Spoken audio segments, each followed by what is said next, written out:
Waalaikumsalam warahmatullahi wabarakatuh. Siang, Pak. Bagaimana kabar adik-adik pada hari ini? Baik, Kak.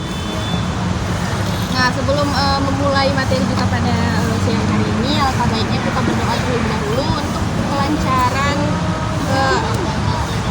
materi kita pada siang hari ini. Mari kita berdoa menurut agama dan kepercayaan kita masing-masing. Berdoa dimulai. Berdoa selesai. Nah, sebelumnya kita perkenalan dulu ya, dimulai dari kakak dan nanti dilanjutkan dari sebelah kanan kakak. Nah, perkenalkan nama kakak Dianisa Nur Fitriani. Di sini kakak sebagai pembimbing kelompok kita pada siang hari ini. Saya Dinda Disuciari. Nama saya Gipika Syarafani Cipayung. Saya Katarina Istimorang. Saya Muhammad Yusra Asari. Saya Jalan Buka. Saya Putri Amalia. Nah, baiklah, apakah adik-adik tahu apa yang dimaksud dengan BKP? Tahu, Kak. Nah, BKP itu adalah suatu kegiatan yang bertujuan untuk membantu individu dalam kelompok mencapai tujuan bersama. Nah, tujuan BKP itu ada beberapa. Yang pertama ada mengembangkan pemahaman nilai, perasaan, pikiran, persepsi, dan wawasan. Nah, kemudian ada meningkatkan kemampuan berkomunikasi seperti mengungkapkan pendapat atau mengomentari pendapat teman. Nah, topik kita pada kali ini adalah rasa lelah yang tidak hilang meskipun sudah istirahat. Apakah adik-adik ada yang ingin memberikan pendapatnya tentang kenapa sih topik ini penting kita bahas? Saya terpilih untuk dibahas itu karena sebagai manusia pasti kita pernah merasakan lelah, terlebih saat menghadapi berbagai permasalahan dalam hidup. Ketika kita lelah secara fisik, maka dapat disembuhkan dengan beristirahat. Namun permasalahan adalah bagaimana jika rasa lelah tidak hilang setelah beristirahat. Apa pentingnya? Nah, inilah pentingnya pembahasan solusi tersebut. Nah, seperti kata Dinda tadi ya, kita mungkin membahas permasalahan ini agar kita dapat menyikapi permasalahan seperti ini jika terjadi pada kita ataupun orang-orang di sekitar kita. Nah, apakah ada yang ingin mengungkapkan apa saja sih faktor-faktor yang mempengaruhi rasa lelah ini? Kenapa dia tidak berkurang? Saya, Kak. Nah, itu yang pertama itu kurang olahraga, Kak. Yang kedua itu stres. Yang ketiga itu kurang minum.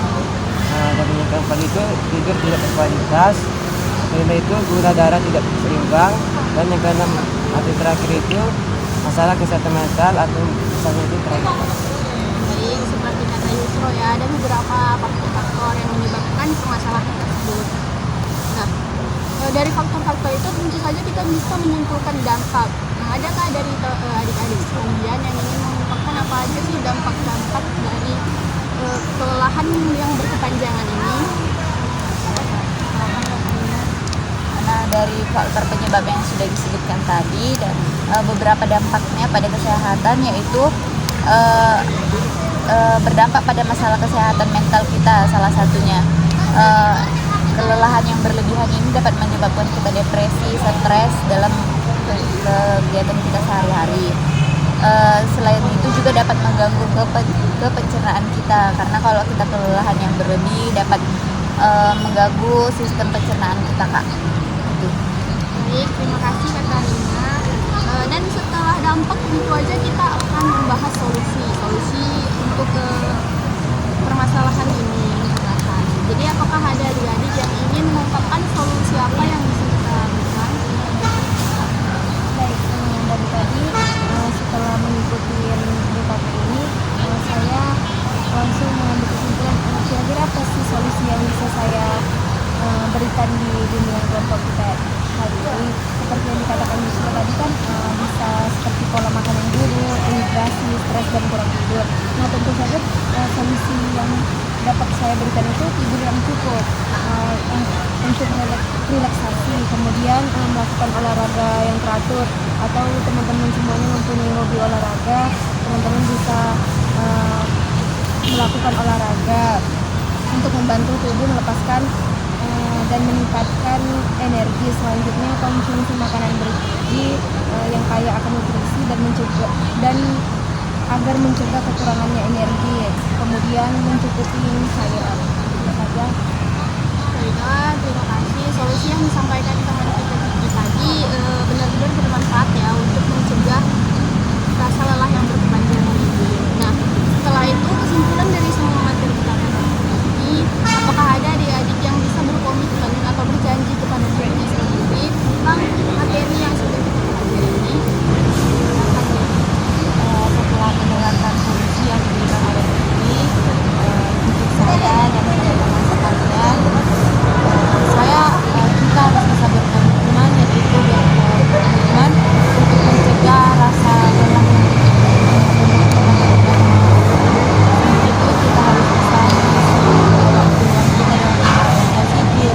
Kita harus bisa menjaga olahraga, kita harus mengatur pola sehat, mengatur pola makanan kita, dan kita tidak boleh sampai depresi ataupun stres. Oleh sebab itu kita harus juga bisa mengontrol pikiran kita agar kita tidak mengalami yang namanya kelelahan yang berlebihan atau kelelahan yang tidak mau. Bagus ya komitmen dari Dewi. Tidak hanya untuk Dewi, kepada kita semua juga adik-adik. Sebaiknya kita berkomitmen dan semoga komitmen yang kita tanamkan terhadap diri kita sendiri itu bisa kita capai nanti. Nah, setelah berbagai materi yang dikemukakan oleh adik-adik, apakah ada dari kalian yang ingin mengungkapkan pesan dan kesan kalian setelah dengar percakapan ini?